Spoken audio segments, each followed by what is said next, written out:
Morning, my dear student. Today we are going to start one new chapter, chapter number 5. Chapter number 5 and chapter name is data handling. तो सबसे पहले समझते हैं data क्या होता है। देखिए, अलग अलग इंफॉर्मेशन को कलेक्ट करना, दैट इज ए डेटा। वैसे तो हम लोग दो तरीके से डेटा कलेक्ट करते हैं, एक तो हम टेबल बना के कलेक्ट करते हैं और एक हम उसको ग्राफ से कलेक्ट करते हैं, है ना। तो जब हम टेबल बना के किसी भी डेटा को कलेक्ट करते हैं कि जैसे एग्जांपल लें कि जुलाई के महीने में आपके क्लास में जो टेस्ट हुए उसमें हर एक बच्चे का अलग अलग परफॉर्मेंस क्या था, है ना। अगर अगस्त की बात करें, सितंबर से हर महीने के अलग अलग टेस्ट की बात करें और उसको टेबुलेशन करें, यानी टेबुलेट करें, यानी उसको एक टेबल बना के उसके हर एक बच्चे का परफॉर्मेंस लिखें। फिर अचानक से आपसे पूछा जाए, बताइए जुलाई के महीने में इस स्टूडेंट का परफॉर्मेंस अच्छा था या बुरा था, यानी कि अच्छी प्रोग्रेस की या नीचे गया, तो आपको पेज पलटने पड़ेंगे, कुछ सर्च करना पड़ेगा, थोड़ा डिफिकल्टी आएगी, बता तो देंगे लेकिन डिफिकल्टी आएगी। और उसी जगह अगर आपने उसका ग्राफ बना रखा है तो आप एग्जैक्ट बता दे। जैसे एग्जाम्पल लेंगे, जैसे आप मैच देखते हो तो आपको तुरंत जैसे वो स्क्रीन पर आपका एक ग्राफ डिस्प्ले होता है जिसमें एक तरफ है एक टीम पाकिस्तान की है, मान ली दूसरी इंडिया की टीम है, तो दोनों के अगर 16th ओवर में किसका परफॉर्मेंस बहुत अच्छा था तो आप उस ग्राफ पर तुरंत देख के बता देते हो कि ये जो ग्रीन है वो पाकिस्तान का है और जो पिंक है वो इंडिया का है। तो पिंक वाली का ऊपर है ग्रीन और ये जो ग्रीन है वो नीचे है, तो आप बताते इसमें इंडिया का जो परफॉर्मेंस था वो बहुत अच्छा था। ऐसे जब विकेट्स होते हैं कि भाई आफ्टर 20 ओवर्स किस टीम ने विकेट कितने गिरे किस टीम के, है ना, तब भी आप ग्राफ से आप तुरंत क्विक कुछ सेकंड में ही आंसर दे देते हो। तो आज हम लोग इसी पर डिस्कस करने वाले हैं कि कितने तरीके से हम लोग ग्राफ में इस डेटा को रिप्रेजेंट करेंगे। तो जैसे नंबर 1 लिखा है पिक्टोग्राफ, है ना, स्टार्टिंग कहां से होती है, पिक्टोग्राफ, आप सब जानते हो। पिक्टोग्राफ से किसी भी इंफॉर्मेशन को, किसी भी कलेक्शन को हम लोग एक सिंबल के फॉर्म में लेते हैं। जैसे आपके चैप्टर में दिया गया कि फर्स्ट है कि कार के बारे में दिया गया, है ना, कि जुलाई में कोई भी सेल्समैन दिखाता कि जुलाई में उसकी 100 कार का सेल हुआ, फिर अगस्त के महीने में उसकी 300 का सेल हुआ, है ना। तो उसको एक कार दिया कि एक कार जो रिप्रेजेंट करेगी वो 50 को रिप्रेजेंट करेगी या 20 को रिप्रेजेंट करेगी, ऐसे आपने एक सिंबल बना दिया। समझ में आ गया ना। तो एक सिंबल के फॉर्म में आप, जरूरी नहीं कि कार को कार में दिखाएं, कार को आपने किसी का फेस बना के दिखा दिया, किसी बॉयज का ये जो पार्ट है या चेयर बना दिया, कोई भी सिंबल ले लेते हैं, तो दैट इज द पिक्टोग्राफ। उसको एक सिंबल से हम लोग रिप्रेजेंट करते हैं। दूसरा सबसे बड़ा है, बहुत स्टार्ट होता है आपका मेन है, मेन में तो ये भी है लेकिन मोस्टली हम लोग अधिकतर यूज किसका करते हैं, बार ग्राफ का करते हैं, और हिस्टोग्राम का हम लोग बहुत ज्यादा यूज करते हैं, अधिकतर हम लोगों को यूज इसका मिलता है। बार ग्राफ क्या, बार ग्राफ एक इंडिविजुअल इंफॉर्मेशन को रिप्रेजेंट करता है। चलो इसको देखते हैं क्या, कि ये एक इंडिविजुअल इंफॉर्मेशन को आपको दिखाएगा। जैसे हमने कहा कि ये एक 2002 की इंफॉर्मेशन है, इतने स्टूडेंट स्कूल में थे, ठीक, और 2003 में स्टूडेंट की स्ट्रेंथ बढ़ गई, अब कितनी हो गई, तो ये 2003 की स्ट्रेंथ हो गई। 2004 में कुछ स्टूडेंट हमारे कम हो गए स्कूल में, तो ये 2004 की रिप्रेजेंट हो गई। तो यहां पर जो इंफॉर्मेशन आपको दी जा रही है वो देखो, ये किसमें, बार ग्राफ, क्योंकि ये इंडिविजुअल ईयर की है, इंडिविजुअल ईयर की इंफॉर्मेशन आपको दी जा रही है, उसका आप कलेक्शन कर रहे हैं और उसको आप एक ग्राफ के थ्रू रिप्रेजेंट कर रहे हैं। अब ध्यान से ये देखना है इसकी क्वालिटी क्या है, कि इसमें मुझे ये चीज क्या क्या ध्यान रखना होगा, इस किसी भी बार ग्राफ को बनाने में आपको किस बातों का ध्यान रखना है। नंबर 1 कि इसकी जो विड्थ है ना, ये सभी रेक्टेंगल फॉर्म में है ना, ये सभी क्या है, रेक्टेंगल फॉर्म में लिखे, तो ये जो रेक्टेंगल फॉर्म है ना, इसकी विड्थ सबकी सेम होनी चाहिए। क्या चीज सेम होनी चाहिए, विड्थ, बात समझना, ये जो विड्थ है ना ये सभी की इक्वल होनी चाहिए। इनकी हाइट उस जिसकी हम बात कर रहे हैं, जिसका हमने कलेक्शन किया, उसकी वैल्यू उस पर डिपेंड करेगा, वो कम ज्यादा हो सकती, हाइट कम ज्यादा हो सकती। दूसरा जो ये गैप आप देख रहे हैं ना, ये गैप भी इक्वल होना चाहिए, ये भी ध्यान रखना है। गैप कैसा होना चाहिए, इक्वल होना चाहिए, सेम गैप।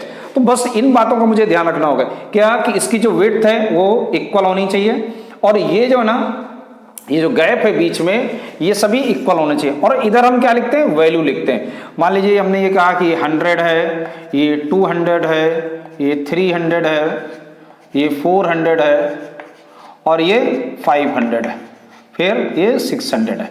तो इंफॉर्मेशन आपको तुरंत मिल गई ना कि 2002 में स्ट्रेंथ कितनी थी, तो आप बोलोगे 500 थी। 2003 में स्ट्रेंथ कितनी थी, कहोगे 600 थी। 2002 में स्टूडेंट की स्ट्रेंथ कितनी थी, 400 थी। क्विक आंसर आ गया। और आप इस ग्राफ को देखकर भी आप ये बता सकते हो कि किस ईयर में स्ट्रेंथ स्टूडेंट की मैक्सिमम थी, तो आप बोलोगे तुरंत 2003 की। कोई कैलकुलेशन करना पड़ा, किसी टेबल में देखना पड़ा, नहीं। तो एक ग्राफ को देखकर हम सारी इंफॉर्मेशन तुरंत क्विक दे देते हैं। इसलिए ये ग्राफिकली आपको समझना होगा कि ये बहुत ही कैलकुलेशन का, एक डेटा रिप्रेजेंटेशन का बहुत ही सिंपल टूल्स है ना, और बहुत ही यूजफुल टूल्स है।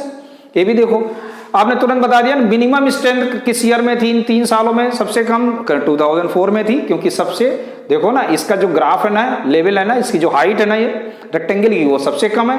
सबसे ज्यादा रेक्टेंगल कौन सा है, बीच वाला बड़ा है। इसका मतलब 2003 में सबसे अधिक यानी मैक्सिमम स्टूडेंट थे। तो ये तो बात हो गई अपनी बार ग्राफ की। फिर बात आती है डबल बार ग्राफ। बेटा क्या होता है, तो देखो डबल बार ग्राफ कंपेयर कराने में होता है। कंपेयर कराने में कैसे, देखो इसी में हम लोग देखते हैं कि 2003 में अभी आपको इधर नंबर लिख लेना है, 100, 200, 300 और 400, ऐसे ही 500 मैंने लिख लिया। और एक चीज समझो आप ध्यान से कि ये मैंने एक बनाया और इसी से लगा के मैंने एक दूसरा भी बनाया, ऐसे ध्यान देना। और यहां लिखा 2002 और इसको मैंने इस शेडेड रीजन से दिखाया और इसको हमने इस शेडेड रीजन से दिखाया। बात आ रही समझ में? अब अभी मैं आपको क्लियर कर दूंगा ये मैं क्या कर रहा हूं। फिर दूसरा हमने बनाया कुछ इस तरीके से, ऐसे बनाया और यहां पर मैंने दूसरा इसके साथ टच करते हुए एक और बनाया ये, और इसमें लिखा 2003 और यहां भी मैंने एक को इस तरह से शेडेड किया और दूसरे को मैंने ये शेडेड किया। बात आ रही समझ में? चलिए, और एक और मैंने बनाया, उसमें हमने इस तरह से बना दिया, कुछ 600 और लिख लेते हैं,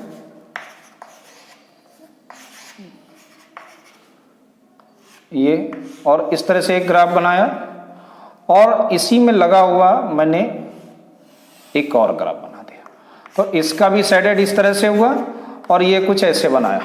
आप समझ लो जरा बेटा। और ये हो गया 2004, ये तो 3 था। अब ध्यान से देखो, चलिए समझ जाओगे। कम ज्यादा हो गया है ना, ये थोड़ा सा ज्यादा हो गया, इसको थोड़ा सा पतला कर दो भाई, है ना, अब सही है।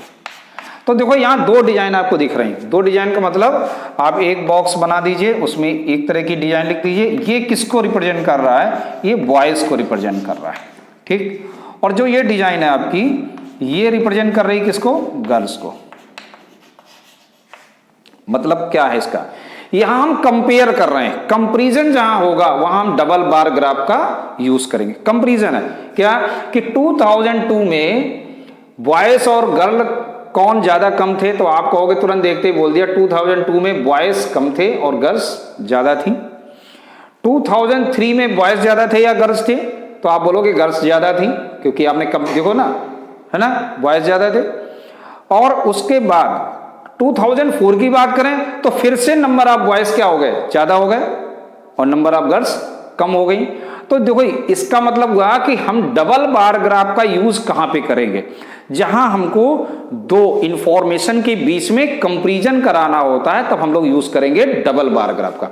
इतना आ गया समझ में? बहुत अच्छे से आया समझ में, ठीक। अब हम लोग चलते हैं ऑर्गेनाइजिंग डेटा, उसके बाद हम लोग और आगे डिस्कस करते हैं। Okay, before that pause the video, noted it. करते हैं ऑर्गेनाइजिंग डेटा की। देखो ऑर्गेनाइजिंग डेटा क्या है, यानी कि जो इन्फॉर्मेशन है उसको एक ऑर्गेनाइज करना है ना, किस तरीके से, टेबुलेशन में। तो देखो एक टेबुलेशन में जब हम लोग कर देते हैं तो हमारे लिए इजी हो जाता है, लेकिन उसके पहले जैसे एक मैं एग्जांपल लेता हूं कि अगर आपके क्लास में पूछा जाए कि कौन कौन से स्टूडेंट को अपना, सभी को ये मान के चलो कि सबको पूछा जा रहा है कि आप अपने फेवरेट सब्जेक्ट बताइए, किसको कौन सा सब्जेक्ट बहुत अच्छा लगता है। तो देखो स्टूडेंट कुछ इस तरह जवाब देता है। एक स्टूडेंट खड़ा हुआ कहा सर मुझे मैथ्स अच्छी लगती है, दूसरे ने कहा मुझे साइंस, ठीक है ना, तीसरे ने कहा नहीं नहीं सर मुझे तो मैथ्स अच्छी लगती है, फोर्थ स्टूडेंट कह रहा नहीं सर मुझे आर्ट अच्छी लगती है, चौथा कह रहा नहीं सर मुझे तो म्यूजिक अच्छा लगता है, ठीक है ना, फिर एक ने कहा नहीं सर मुझे तो इंग्लिश बहुत अच्छी लगती है।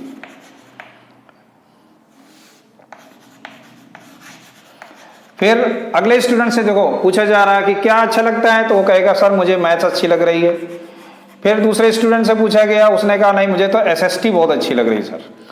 तो सब अपने फेवरेट जो है सब्जेक्ट बता रहे हैं। फिर एक से पूछा गया, कहना नहीं सर मुझे साइंस बहुत अच्छी लगती है, दूसरे से पूछा गया, कहने लगे मुझे आर्ट, फिर अगले से पूछा गया, कहने मुझे इंग्लिश, फिर एक से पूछा गया, कहने लगे नहीं मुझे मैथ्स बहुत अच्छी लगती है, फिर एक से पूछा गया, कहने नहीं मुझे भी मैथ्स बहुत अच्छी लगती है।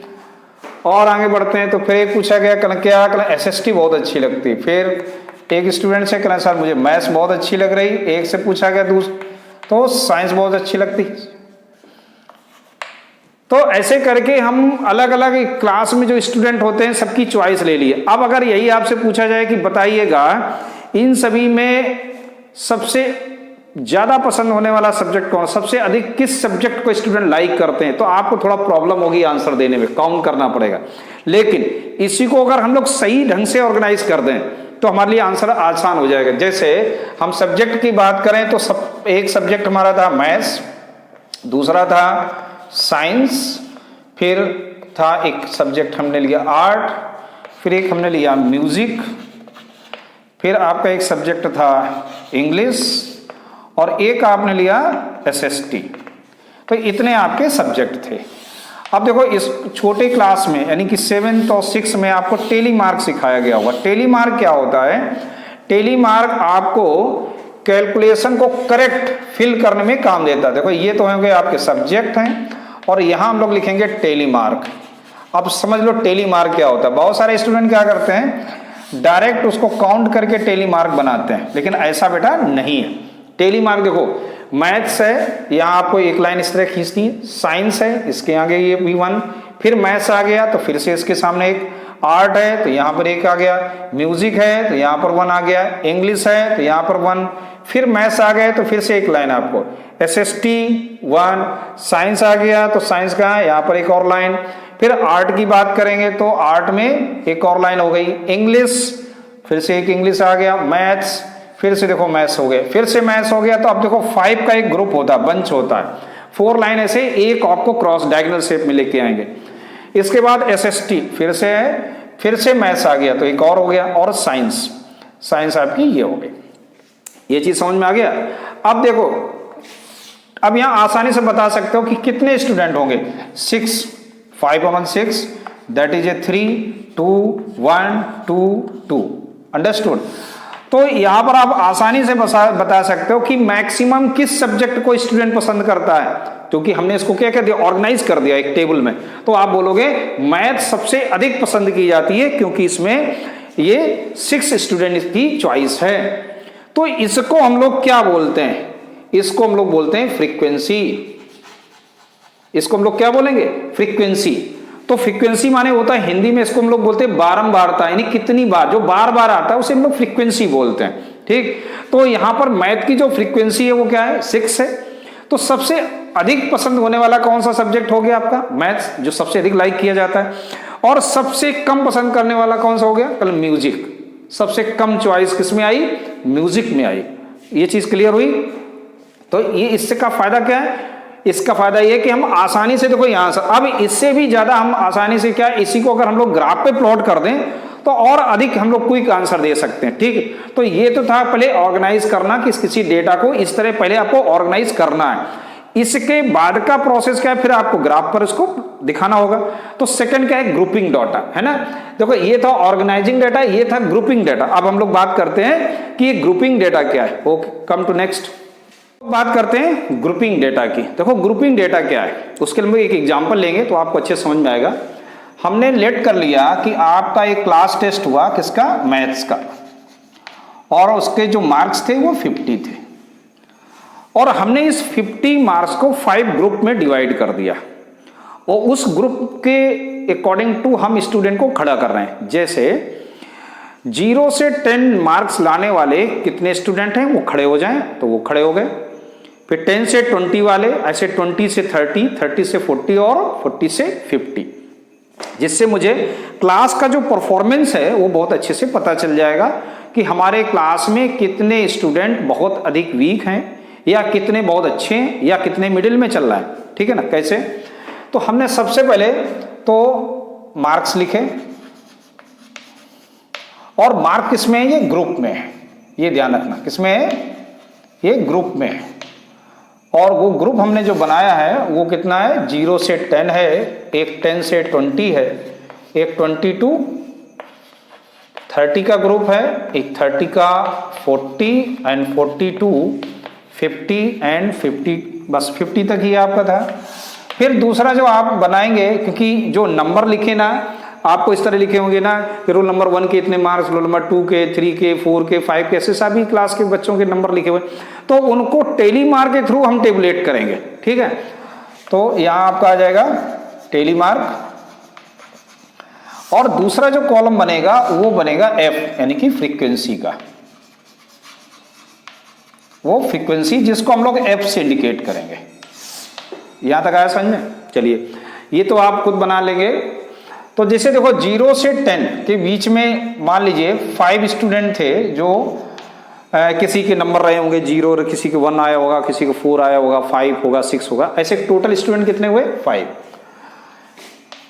और 4 स्टूडेंट थे आपके जो 10 से 20 तक नंबर लेके आए थे। 20 से 30, देखो इस तरह बनाना नहीं, मैंने स्टार्टिंग में आपको बताया था कैसे बनाना टेली मार्क, मैं तो इस तरह लिख रहा हूं। फिर 20 से 30 के बीच में लाने वाले स्टूडेंट कितने थे, वो 8 थे स्टूडेंट, 5 और 3 8, और ये 10 स्टूडेंट थे जो 30 और 40 के बीच में नंबर्स लेके आते हैं, और 40 से 50 के बीच में लाने वाले स्टूडेंट कितने थे, वो 15 थे क्लास में। कितने थे, 15। तो ऐसे आप बता सकते हो टोटल कितने स्टूडेंट थे, तो आप जोड़ लो 5 और 5 20, 20 और 20 20 और 10 30, 30 और 10 40, 42 थे क्लास में स्टूडेंट। अब देखो 42 का टेस्ट हुआ था। तो इस तरीके से जब हम किसी भी टेबुलेशन को बनाते हैं तो उसको हम बोलते हैं ग्रुपिंग डाटा। ग्रुपिंग क्यों है, क्योंकि यहाँ पर एक ग्रुप में नंबर है, 0 से 10 का एक ग्रुप है, इसलिए इसको हम लोग बोलते हैं ग्रुपिंग डेटा। अब देखो इसमें जो ये लिखा है 0, जैसे मैंने भाई एक बार लेता हूं 20 - 30 दैट नॉट इक्वल टू -10, ये ध्यान रखना। इसका मतलब ये नहीं कि 20 - 30 नहीं पढ़ेंगे, ये ध्यान रखना आपको। 30 - 40 नहीं पढ़ेंगे, 40 - 50 नहीं पढ़ना, आपको क्या पढ़ना है, 0 to 10, 10 to 20, 10 to 20, 10 से लेके 20 तक, और किसी भी इंटरवल में लोअर लिमिट इंक्लूडेड होगी, है ना, लोअर, यानी कि 0 इसमें इन्वॉल्व है लेकिन 10 इसमें नहीं है। यहां जो 5 स्टूडेंट है ना, उसमें से किसी भी स्टूडेंट का 10 मार्क्स नहीं आया, 10 मार्क्स लाने वाले इस ग्रुप में रहेंगे। बात आ गई समझ में, ये बहुत इंपॉर्टेंट पॉइंट है। 0 से 10 यानी 0 नंबर लाने वाला इसमें होगा, लेकिन 10 नंबर लाने वाला यहां पे होगा, 20 नंबर वाला यहां होगा, 40 से 50 नंबर लाने वाला 40 में होगा, और जो 50 में 50 लाएगा उसके लिए मुझे अलग से एक ग्रुप बनाना पड़ेगा, वो होगा आपका 50 to 60 का ग्रुप चला जाएगा। बात आ रही समझ में। इस तरीके से इसका एक सीक्वेंस चलता है, लेकिन मेरी क्लास में कोई भी 50 आउट ऑफ 50 नहीं लेके आया, इसलिए मैंने वो ग्रुप नहीं बनाया। बात आ गई समझ में। चलिए, तो अब ये चीज क्लियर हो गई कि इसको हम लोग कैसे पढ़ेंगे, 10 to 20, 30 to 40, 40 to 50 ऐसे पढ़ना है। दूसरा, ये जो आप लेफ्ट साइड में जितने भी नंबर आपके लिखे होंगे, इनको हम लोग क्या बोलेंगे, क्लास की लोअर लिमिट बोलेंगे, इसको हम लोग क्लास बोलते हैं। क्या बोलते हैं? Class interval. ये सभी क्या है? Class interval. और क्लास इंटरवल की जो लेफ्ट साइड होती है इसको हम लोग बोलते हैं लोअर लिमिट। लोअर लिमिट, ध्यान रखना बेटा, ये बहुत इंपॉर्टेंट है। इसको हम लोग बोलते हैं लोअर लिमिट। और ये जो राइट साइड में जितने भी लिखते हैं इसको हम लोग क्या बोलते हैं? Upper limit. Class upper limit, ये क्लास की क्या है? Upper limit. और इस क्लास अपर लिमिट और लोअर लिमिट जितने भी क्लास इंटरवल है ना, सबकी विड्थ क्या है? विड्थ का साइज क्या है? 10, क्योंकि इनका जो डिफरेंस चल रहा है वो कितना है? 10 है। ये चीज क्लियर है? समझ में आ गया अच्छे से? तो इस तरह से हम लोग, और ये तो आपको मैंने बता ही दिया, ये क्या है? फ्रीक्वेंसी है। तो आसानी से आप बता सकते हो कि हमारे क्लास में सबसे अधिक मार्क्स 15 स्टूडेंट वो लेके आते हैं जिनके 40 और 50 के बीच में थे, है ना। और 0 से 10 के बीच में नंबर लाने वाले केवल कितने स्टूडेंट थे? 5। तो हम आसानी से तुरंत क्विक आंसर दे सकते हैं ना अगर हम लोग इस तरह टेबुलेशन बनाए।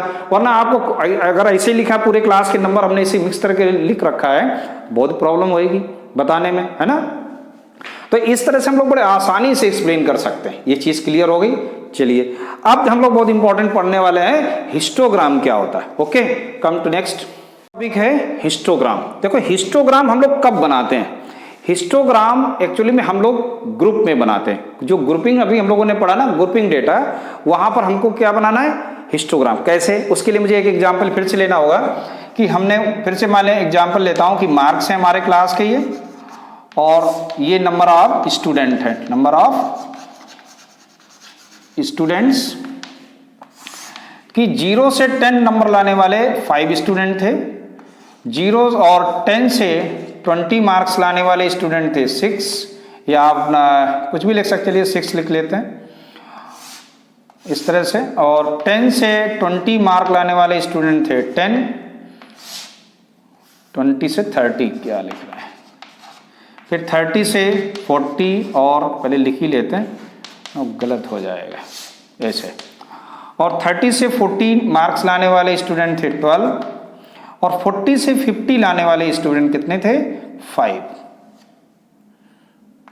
ये चीज समझ में आ गई?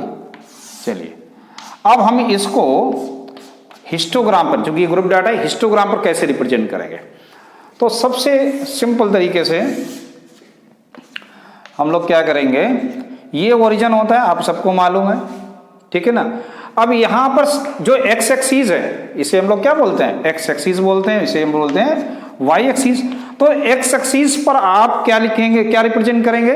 और ये हमेशा फर्स्ट क्वाड्रेंट में ही रहता है ना, इसीलिए आप पूरा ग्राफ इसमें नहीं बनाया जाता, केवल एक क्वाड्रेंट बना दिया जाता है।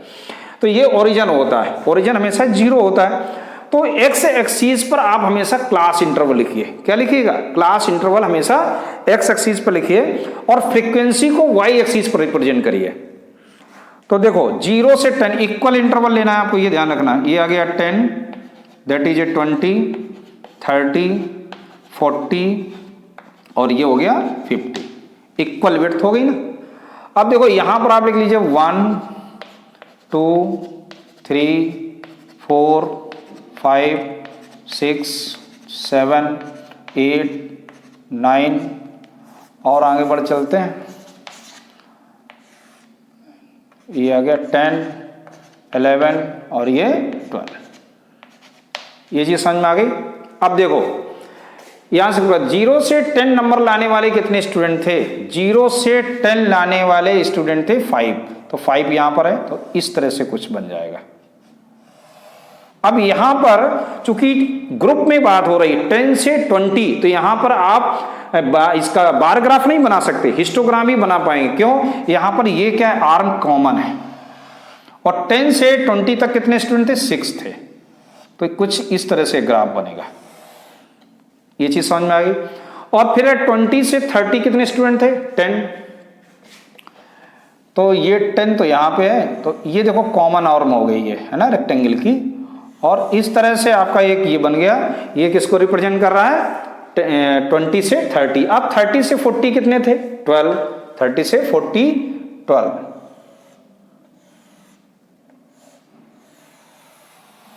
ये हो गया। फिर 40 से 50 केवल 5 स्टूडेंट थे। ऐसे आपका ये बन के तैयार हुआ। ये चीज समझ में आ गया अच्छे से। तो हम कह सकते हैं कि इस इंटरवल में स्ट्रेंथ कितनी थी, तो आप कहोगे 5 थी, इसमें कितनी थी 6 थी, ये कितनी थी 10 है, ये है 12 और ये 5। आसानी से बता सकते हैं। और इसमें कंपेयर भी कर सकते हैं आप ना, कंपेयर कर सकते हैं कि कौन सा हमारा ग्रुप ज्यादा स्ट्रांग है, किसके ज्यादा बच्चे नंबर लेके आते हैं किस ग्रुप के। तो आप देखोगे कि सबसे अधिक 30 और 40 ग्रुप वाले हैं, इसमें सबसे अधिक स्टूडेंट हैं 12। ये चीज समझ में आ गई।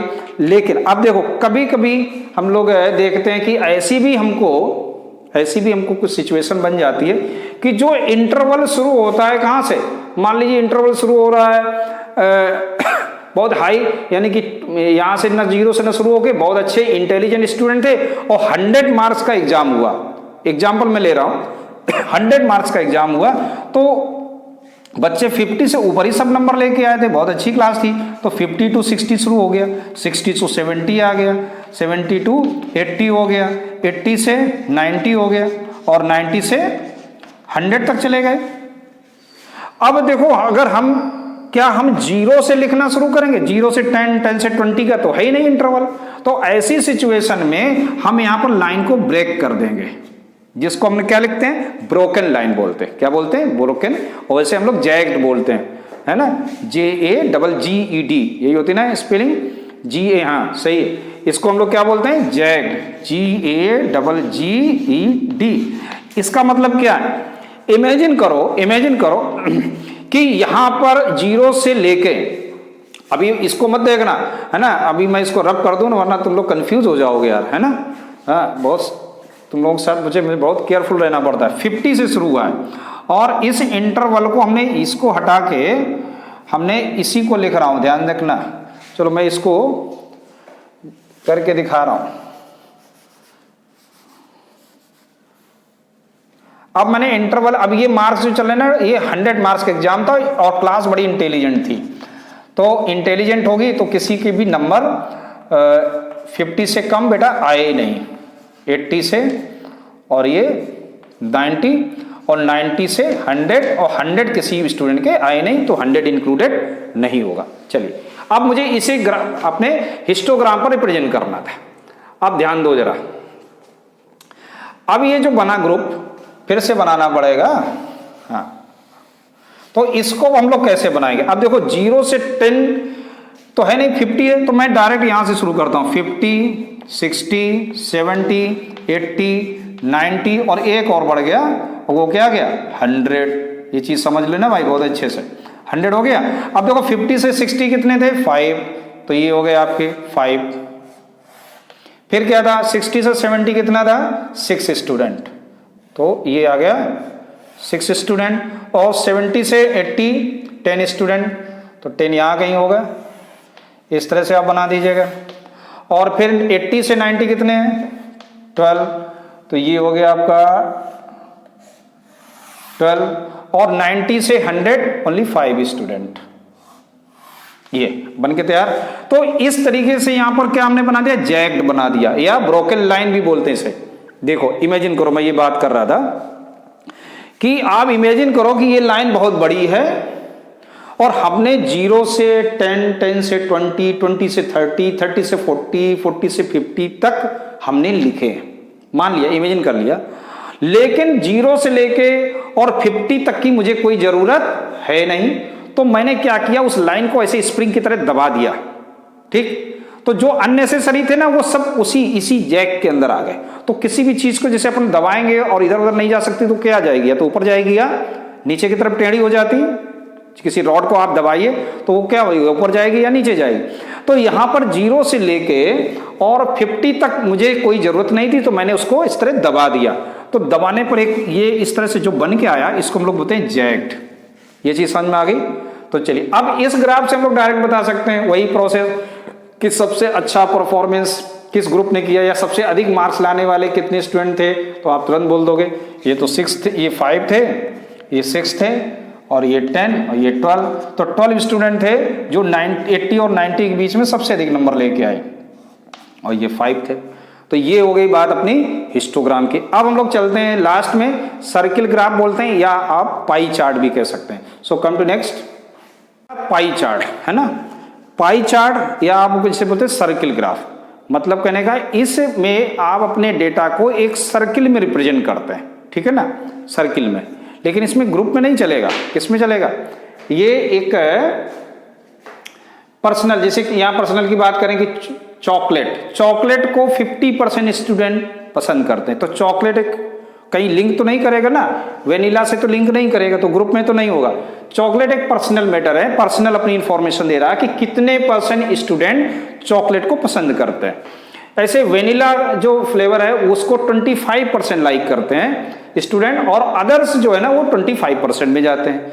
तो इसको हम सर्किल में कैसे रिप्रेजेंट करेंगे, तो देखो सर्किल अगर हम बात करें तो सबसे पहले आपको एक सर्किल बना देते हैं ना, first you draw one circle like that, तो ये सर्किल बन गया। और सर्किल का जो सेंटर एंगल होता है वो सबको मालूम है ना, अगर हम सेंटर एंगल की बात करें तो सेंटर एंगल कितना होता है, तो आपको 360 डिग्री होता है। कितना होता है, 360 डिग्री। तो हमें इन सभी परसेंटेज को इसको सेंटर एंगल में कन्वर्ट करना होगा, है ना। सेंटर एंगल क्या बनेगा, देखो 50%, लेकिन किसका, सेंटर एंगल 360 है ना, तो आप कह सकते हैं 50% को हम लिखेंगे अपॉन 100 इंटू 360। बेटा कितना आएगा, आप इसको कैलकुलेट कर लो। तो ये 2 जीरो कैंसिल हो गए, भाई 2 जीरो ये कैंसिल हो गए इसके, तो कितना आ गया 180 डिग्री। क्लियर। ऐसे 25 है तो इसको परसेंटेज निकाल दो, 25/100 इंटू 360, तो 1 जीरो यहाँ भी कैंसिल हो गया, तो ये कितना आ जाएगा 5 5 जा और 5 2 जा, यानी कि 90 डिग्री। और सिमिलरली इसका भी बहुत ही सिंपल तरीके से है, बस कैलकुलेशन में थोड़ा सा ध्यान रखना है। तो इसका भी कितना आ गया 90 डिग्री। तो ऐसे हमको इसके सेंटर एंगल पता चल गए। अब देखो क्या करना है कि 180 90 90, तो सबसे पहले आपको क्या करना है, एक लाइन ड्रा करनी है। इसे ड्रा हो गई लाइन। अब यहां से ये ओरिजिन है, स्टार्टिंग हो रही है यहां से 180 डिग्री का एंगल बना दो, कंपास से बना दो या प्रोटेक्टर से, किसी भी बना सकते हैं आप। तो देखो 180 कितना होगा, स्ट्रेट लाइन होती है सबको मालूम है, यानी ये पूरा एंगल क्या होगा 180 डिग्री। तो ये जो एरिया आ रही है ना, ये किसको रिप्रेजेंट कर रही है, आप बता सकते हो, आपको आ गया ना समझ में। ये एरिया रिप्रेजेंट कर रही है चॉकलेट फ्लेवर को। किसको कर रही है, चॉकलेट फ्लेवर को, चॉकलेट फ्लेवर। ठीक, कितने और कितने स्टूडेंट, 50% स्टूडेंट इस ग्राफ में आ गए, हाफ में। अब थोड़ा सा कॉपी को आप घुमा लेंगे और यहां से 90 डिग्री का एंगल बनाएंगे। इस यहां से देखो इस तरह हम चल रहे हैं, देखो एंटी क्लॉकवाइज हमेशा याद रखना। मेजरमेंट कैसे चलता है, एंटी क्लॉकवाइज चलता है जो ज्योमेट्री में, वही पॉजिटिव डायरेक्शन बोलते हैं। अब यहां से हम लोग इस तरफ चलेंगे तो कितना एंगल बनाएंगे 90 डिग्री।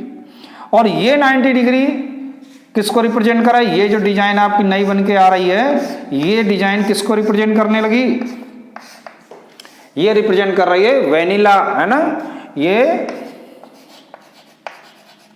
वेनिला फ्लेवर को रिप्रेजेंट कर रही है। ये समझ में आया। और इसमें कितने परसेंट है, 25% स्टूडेंट इसमें थे। अंडरस्टूड। और बाकी जो बचा वो भी 90% बचा, एक ही था, वो किसके लिए, अदर्स के लिए हो गया। तो इसकी जो डिजाइन बन के आएगी वो क्या है, कुछ नई डिजाइन बना दीजिए। ये तो पुरानी हो गई, चलिए इसको एक बार और कर देते हैं। तो ये एक नई डिजाइन जो बन के आई, ये आप साइडेड इस तरह कर सकते हो, ये आपके ऊपर डिपेंड करता है आप कितना अच्छा बनाते हो। So that is a others, other flavour. ठीक, इसमें भी कितने हैं 25% है। और अच्छा आपको दिखाना है तो थोड़ा नेमिंग कर दो, ए बी सी, ये हो गया ओ, ऐसे आप बना सकते हैं। अंडरस्टूड। तो इस तरह से आप पाई चार्ट बनाना आपको समझ में आ गया। ठीक, तो इस तरह से थोड़ा सा इंट्रोडक्शन था। अब हम लोग मिलते हैं। एक्सरसाइज कौन सी आपकी अगली होगी, एक मिनट, एक्सरसाइज नंबर कौन सा है, एक्सरसाइज 5.1। Okay, thank you.